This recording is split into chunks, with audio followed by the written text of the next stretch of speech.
पाकिस्तान की हालत हुई खराब। चीन की कठपुतली बना पाकिस्तान। अपने फायदे के लिए चीन कर रहा इस्तेमाल। बलोच जनता के दमन का मामला। नमस्कार, टर्निंग पॉइंट देख रहे हैं आप और मैं आपके साथ प्रिया बिस्ट। कहा जाता है कि जिंदगी की डोर जब तक अपने हाथ में रहती है तब तक आप अपनी खुशी खुद डिसाइड करते हैं। ठीक इसी तरह का हाल देश का भी होता है। जब तक अच्छे लोगों के हाथ में सत्ता रहती है तो देश तरक्की करता है, लेकिन पाकिस्तान के साथ बिल्कुल उल्टा हो रहा है, क्योंकि पाकिस्तान में सरकार भले ही कोई भी चला रहा हो, लेकिन वहां पर चलती तो सिर्फ फौज की है, ऐसा दावा किया जाता है। लेकिन अब पाकिस्तान की सियासत में कुछ नया मोड़ आ गया है, क्योंकि जिस पाकिस्तान में सेना का हुक्म चलता था, अब उस सेना पर चीन अपना हुक्म चलाना चाहता है। तो क्या कुछ है पूरा मामला, सब कुछ आपको पॉइंट टू पॉइंट बताते हैं। आर्थिक रूप से कंगाल पाकिस्तान के भीतर अपने मार्च महीने में 5 इंजीनियरों की मौत के बाद चीन लगातार पड़ोसी मुल्क पर दबाव बना रहा है। वो उसके कहने पर चले। चीन के वरिष्ठ अधिकारियों ने हाल ही में पाकिस्तान के अधिकारियों के साथ बैठक की है, जिसमें पाकिस्तान के भीतर चीनी लोगों की सुरक्षा पर बातचीत हुई।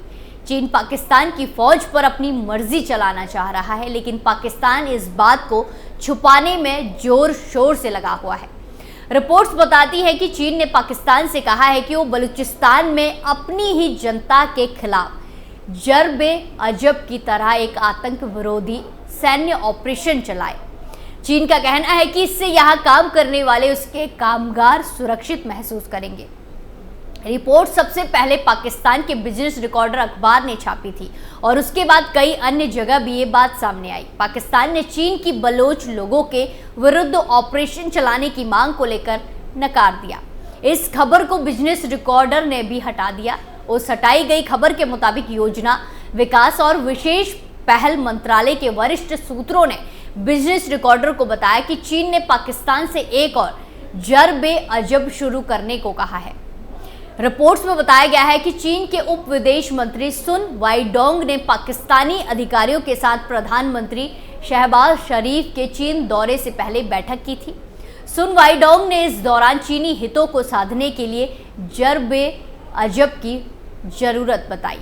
गौरतलब है कि बलूचिस्तान से गुजरने वाले चीन पाकिस्तानी आर्थिक गलियारों में काम करते हुए कई चीनी नागरिकों ने अपनी जान गंवाई है। बलूचिस्तान में रहने वाले लोगों ने इसे चीन का अवैध कब्जा बताया है और लगातार विरोध किया है। स्थानीय लोगों के बढ़ते विरोध, पाकिस्तानी फौज की पोस्ट पर लगातार होते हमलों के कारण चीन उससे खफा है।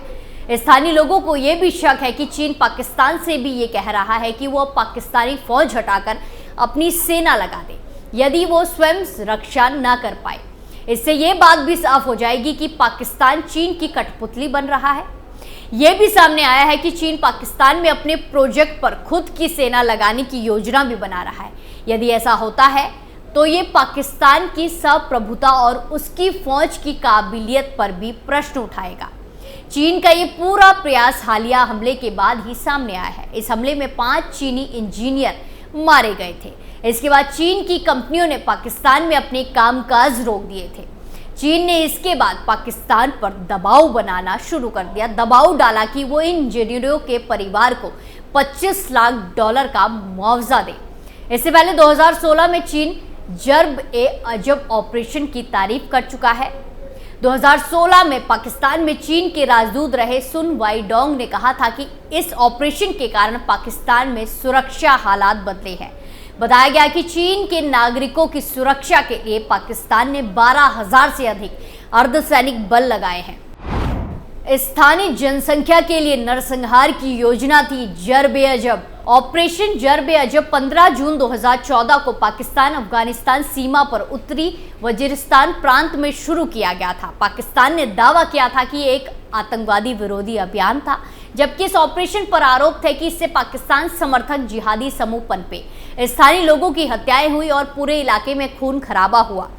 जर्मन मीडिया DW के मुताबिक पाकिस्तानी विशेषज्ञ और ओकलाहोमा विश्वविद्यालय में अंतर्राष्ट्रीय मामले के असिस्टेंट प्रोफेसर अकील शाह ने बताया था कि पाकिस्तान फौज के आतंकवाद विरोधी अभियान में अंतर विरोधी बातें हैं। शाह ने बताया कि फौज पाकिस्तान में हमले करने वाले आतंकवादियों पर कार्रवाई करती है, लेकिन वो अपने दुश्मनों पर हमला करने वालों को संरक्षण देती है। DW से बात करते हुए शाह ने बताया था कि फौज ने TTP के दुश्मन गुटों से लड़ाई लड़ी है, लेकिन वो भारत के खिलाफ आतंकवादी समूह का इस्तेमाल करना जारी रखी है।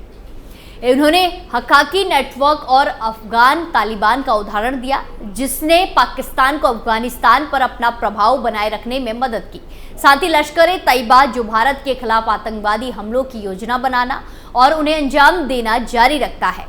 अमेरिका विदेश मंत्रालय जॉन कैरी ने भी अपनी भारत यात्रा के दौरान यही बात कही थी। नई दिल्ली में कैरी ने कहा था कि ये साफ है कि पाकिस्तान को अपने आतंकी समूह के खिलाफ और अधिक कठोर कार्रवाई करने की आवश्यकता है, जो आतंकवादी गतिविधियों से जुड़े हैं। उन्होंने पाकिस्तान से मांग की थी कि वो भारत में हमला करने वाले आतंकी को खत्म करने में सहायता करे, ताकि दोनों देश के बीच शक्ति का वातावरण बन सके। इस ऑपरेशन को लेकर कई विशेषज्ञों ने कहा है कि ये कभी आतंकवादियों को खत्म करने को लेकर चालू ही नहीं किया गया था। इस ऑपरेशन के दौरान पश्तूनों और बलोचों पर भी काफी अत्याचार हुए थे। बड़ी संख्या पर लोगों को मारा गया था और काफी लोग गायब हो गए थे। चीन के 5 दिन के दौरे पर जा रहे पीएम शहबाज शरीफ, पाकिस्तान के प्रधानमंत्री शहबाज शरीफ 4 से 8 जून तक चीन में रहेंगे।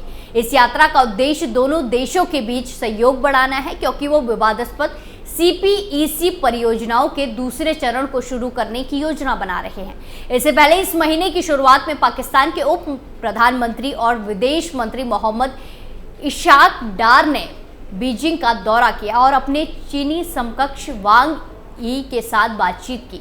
बैठक के दौरान वांग ने पाकिस्तान में चीनी कर्मियों पर लगातार हो रहे आतंकवादी हमलों पर चिंता व्यक्त की और इस्लामाबाद से उनकी सुरक्षा के लिए हर संभव प्रयास करने को कहा।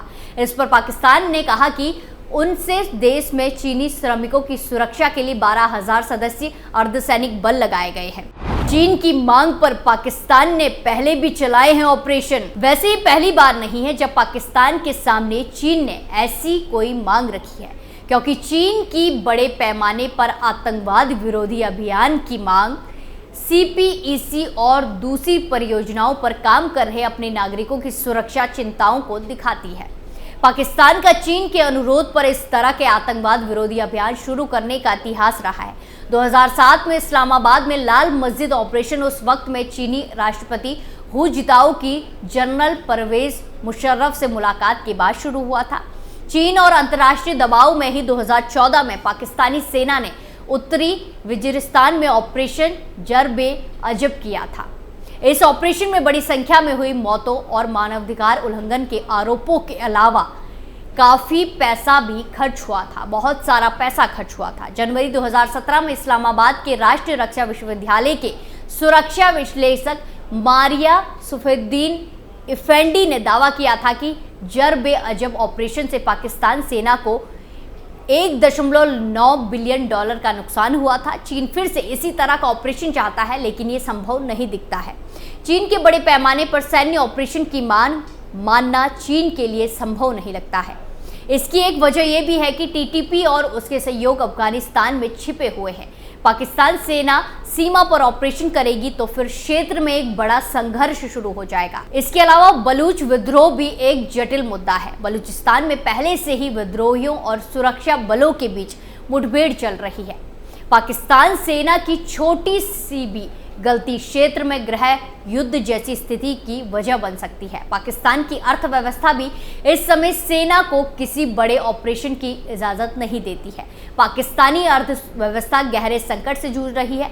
सैन्य ऑपरेशन के लिए खर्च के लिए अलावा बड़ा डर यह है कि इस तरह का माहौल निवेश के जरूरी सुरक्षित माहौल को भी खतरे में डालेगा। ऐसे में सऊदी अरब और दूसरे अरब देशों से आने वाले निवेश भी रुक सकते हैं। इतना ही नहीं, IMF से मिलने वाले कार्यक्रम में भी इससे अड़चन आ सकती है। साफ है कि बढ़ते कर्ज संकट और नकदी की कमी से जूझ रहा पाकिस्तान जर-ए-पाकिस्तान की तर्क पर एक और बड़े पैमाने पर आतंकवाद विरोधी अभियान को फिलहाल नहीं चला सकता।